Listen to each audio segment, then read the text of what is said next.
Hello, নিশ্চয়ই ভালো আছেন সবাই। আমি সামরোজা, ওনার ফ্রোজাস মেকওভার।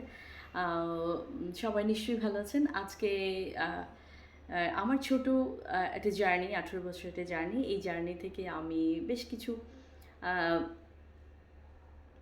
এক্সপেরিয়েন্স গেদার করেছি এবং সেটাই আমি আপনাদের সাথে শেয়ার করি এবং সেটাই বলে থাকি। আমার ছোটোখাটো এডুকেশন আছে, সেটা থেকে বলে থাকি এবং চেষ্টা করি আপনাদেরকে সচেতন করবার জন্য।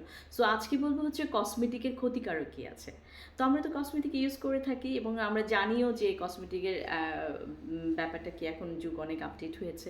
তারপরে আমি একটু ছোট করে বলে থাকি, সেটা হচ্ছে কসমেটিকে এর ক্ষতিকারক কী, সেটা হচ্ছে কসমেটিক বা প্রসাধনী স্থায়িত্ব বাড়াতে তারা কী করে, একটা জিনিস ইউজ করে, সেটা হচ্ছে প্যারাবেন। আমরা নিশ্চয়ই জানি। সো প্যারাবিন ইউজ করার ফলে দেখা যাচ্ছে কেন ইউজ করে, তারা দীর্ঘ সময় এটাকে মানে কন্টিনিউ ইউজ করছে যারা, যেসব কোম্পানি সেই সেই জিনিসগুলো, সেই প্যারাবিন সমৃদ্ধ এই জিনিসগুলো যদি আমরা দীর্ঘ সময় ধরে ইউজ করে থাকি, তাহলে কিন্তু আমাদের স্কিনে বা আমাদের হরমোনের ভারসাম্য নষ্ট হতে পারে।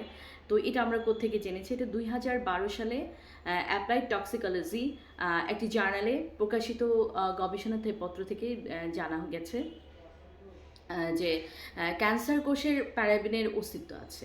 তো ক্যান্সারের যে কোষের প্যারাবিনের অস্তিত্ব আছে, যেহেতু প্যারাবিনের অস্তিত্ব ক্যান্সারে আছে, সো সেক্ষেত্রে এই প্রসাধনীটা ইউজ করলে অবশ্যই আমাদের কিন্তু একটা ক্যান্সারের ঝুঁকি থাকতে পারে।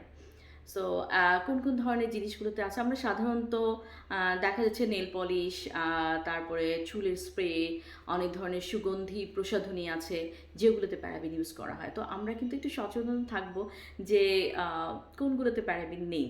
তো এখন অবশ্য সবাই আমরা অনেক সচেতন, আমরা খেয়াল করে থাকি। তো আবার একটু মনে করে দিই, আপনার প্যারাবিন সমৃদ্ধ জিনিসগুলো অ্যাভয়েড করবেন।